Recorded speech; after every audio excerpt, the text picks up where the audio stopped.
বক্তৃত্ব শেষ করে যখন বাড়িতে গেছেন, বাড়িটা তার নামে, কিন্তু তার ছেলে যেহেতু বয়স্ক হয়ে গেছে, তিনি কোনো কাজ করতে পারেন না। তার ছেলেরা তাকে বাড়ি থেকে বের করে দেওয়ার জন্য একাধিকবার চেষ্টা করেছে। তিনি লজ্জায় কাউকে বলতে পারেন না। পরে তিনি সরকারের একজন উচ্চ পর্যায়ের কর্মকর্তাকে ফোন করে তার অসহায়ত্বের কথা বলেছেন। তারপর আইন শৃঙ্খলা বাহিনী গিয়ে তাকে উদ্ধার করেছে এবং বাড়িতেই থাকার ব্যবস্থা করে দিয়েছে। আমরা কতদিন কর্মক্ষম থাকবো জানি না। আজকে খুব সুন্দর একটা এখানে কালকে অসুস্থ হয়ে পড়তে পারি, কার ভাগ্যে কি আছে আমরা কেউ জানি না। সুতরাং আগামী দিনের প্রস্তুতি যদি আজ আমরা না নেই, আমরা যদি মনে করি আজকের মতো আগামী দিনগুলো আমাদের কেটে যাবে কোনো প্রস্তুতি ছাড়া, আমাদের যে কেউ যে কোনো সময় বিপদে পড়তে পারেন। আপনারা দেখেছেন যে অনেক সম্পদশালী ব্যক্তি, খুব সচ্ছল ব্যক্তি, হঠাৎ করে একটা দুর্ঘটনা অথবা একটা এমন একটি অসুখে ধরেছে, তার সহায় সম্পদ সব বিক্রি করেও তাকে কোনোভাবে বাঁচানো যায়নি।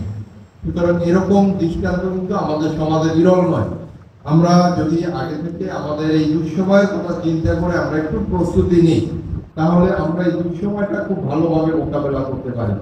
আমরা আমাদের পরিবারকে ভালোবাসি, আমাদের স্ত্রী, কন্যা, সন্তান খুব ভালোবাসি, তাদের জন্য অনেক টাকা ইনভেস্ট করি এবং অনেকেই আমরা বিশ্বাস করি যে আমাদের এখানে একজন প্রধান শিক্ষক বক্তব্য দিয়েছেন, অনেকে অনেক অভিভাবক তার সন্তানের জন্য নিজের সহায় সম্পদ সব বিক্রি করে সন্তানকে মানুষ করে, কিন্তু সন্তান মানুষ হওয়ার পরে যে বাবা মা তার সব সহায় সম্পদ বিক্রি করেছেন, মানুষ করেছেন, কিন্তু সেই সন্তান আর তার বাবাকে দেখে না।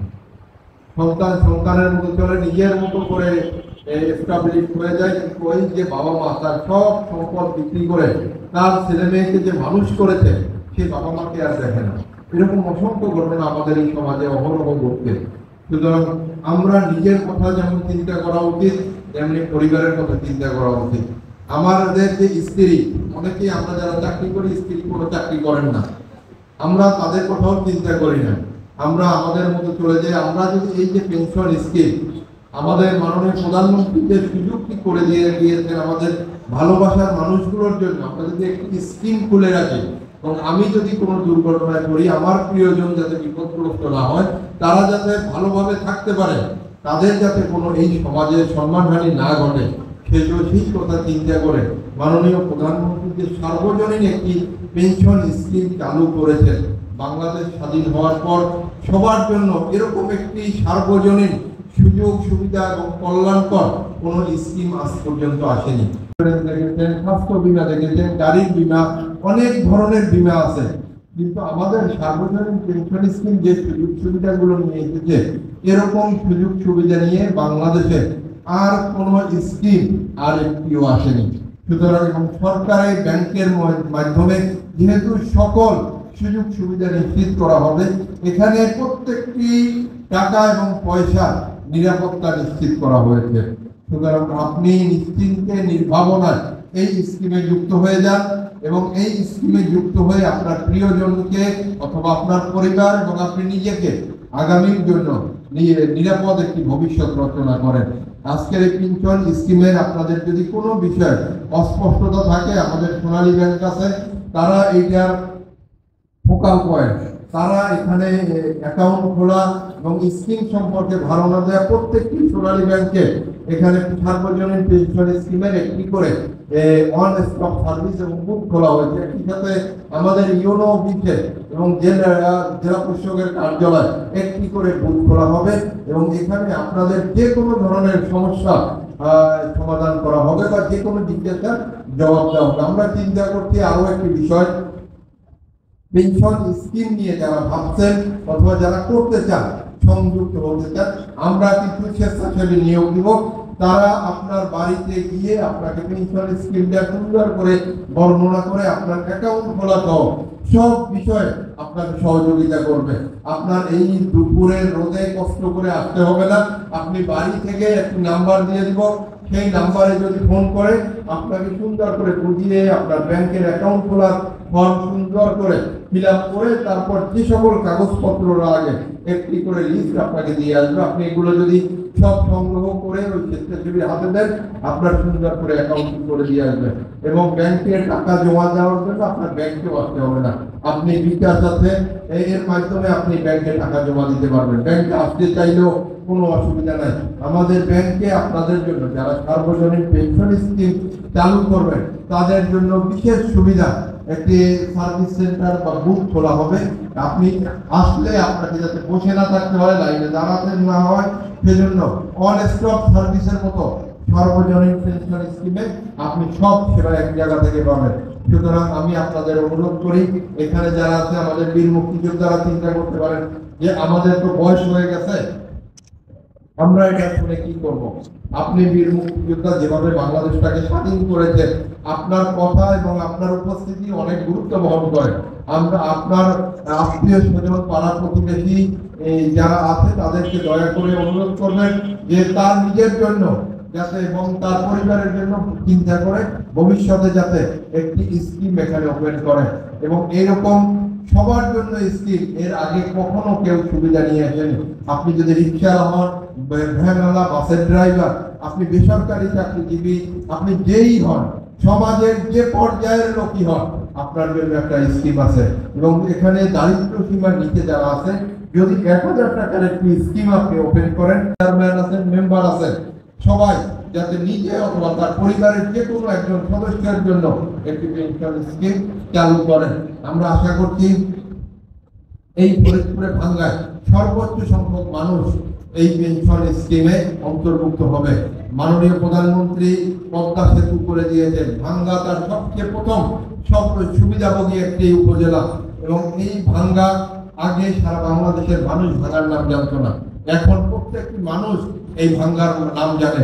ভাঙ্গা একটি স্মার্ট, আধুনিক, সমৃদ্ধ উপজেলা হবে এবং আগামী দিনে এই ভাঙ্গাকে শুধু বাংলাদেশ নয়, বিশ্ববাসী এক নামে চিনবে একটি স্মার্ট ভাঙ্গা হিসাবে।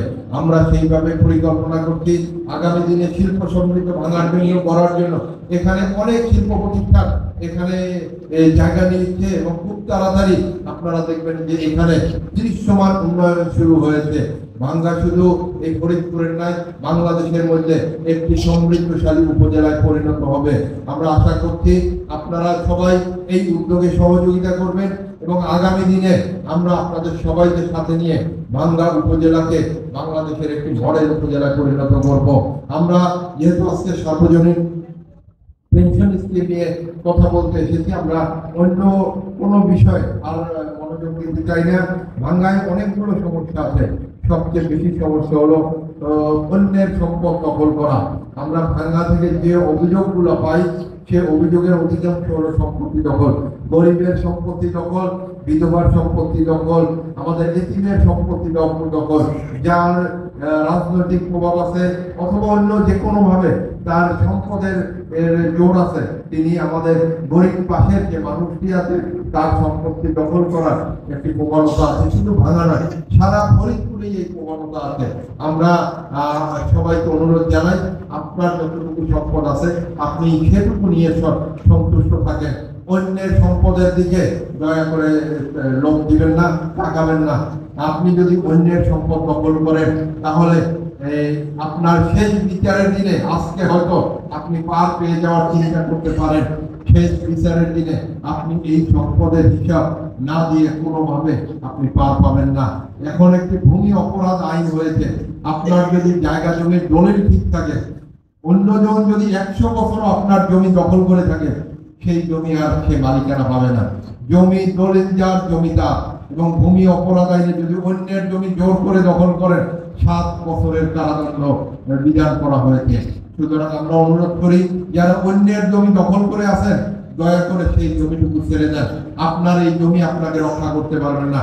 জমির জন্য আপনার নিজে এবং আপনার পরিবারের নিরাপত্তা কিন্তু হুমকির মুখে ফেলবেন। আমি সবাইকে আজকের এই অনুষ্ঠানের মাধ্যমে অনুরোধ করি, আমরা ভাঙ্গাকে একটি আইন শৃঙ্খলা একটি মডেল উপজেলা করতে চাই, যেখানে আমরা সামাজিক অপরাধ, মাদক, ইফটিজিং, বাল্য বিয়ে, সন্ত্রাস এবং কিশোর গ্যাং, এই অপরাধগুলো আমরা অগ্রাধিকার ভিত্তিতে দমন করার জন্য আমরা উদ্যোগ হাতে নিয়েছি। আমাদের ভাঙ্গা থানার ভারপ্রাপ্ত কর্মকর্তা অনেক স্মার্ট এবং তিনি দ্রুততার সাথে অপরাধগুলো নিয়ন্ত্রণ করার এবং আমলে নিয়ে বিচারের কাঠগড়ায় দাঁড়ানোর ব্যবস্থা করছেন।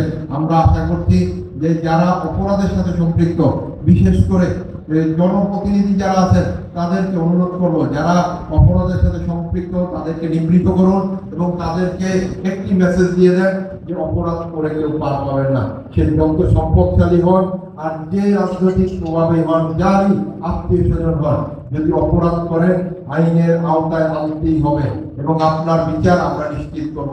আপনি যদি ভালো থাকেন, আপনার যদি এই শান্তিতে বসবাস করেন, আপনার নিরাপত্তা দেওয়ার জন্য আমরা সর্বোচ্চ চেষ্টা করব। যে আইন ভঙ্গ করবেন তাকে বিচারের আওতায় আনার জন্য আমরা সর্বোচ্চ শক্তি নিয়োগ করব। এই মাননীয় প্রধানমন্ত্রীর এই স্মার্ট বাংলাদেশ, একজন মানুষ নিরাপত্তা ছাড়া থাকবে না। আমরা প্রত্যেকটি মানুষকে সুরক্ষা দেব এবং এই সুরক্ষা দেওয়ার জন্য শুধু আইনশৃঙ্খলা বাহিনী নয়, সুরক্ষা দেওয়ার জন্য সবার আগে অর্থনৈতিক সুরক্ষা দরকার এবং অর্থনৈতিক নিরাপত্তা দেওয়ার জন্য মাননীয় প্রধানমন্ত্রী সবার কথা, একদম সমাজের পিছিয়ে পড়া মানুষটির কথা চিন্তা করে সার্বজনীন পেনশন স্কিম চালু করেছেন। আমরা অনুরোধ করব, যারা মসজিদের ইমাম আছেন, যারা মুয়াজ্জিম আছেন, মাদ্রাসার প্রিন্সিপাল আছেন, সবাইকে এই পেনশন স্কিমের আওতায় এনে নিজের জীবন, নিজের পরিবারের জীবনকে যাতে নিরাপদ করেন।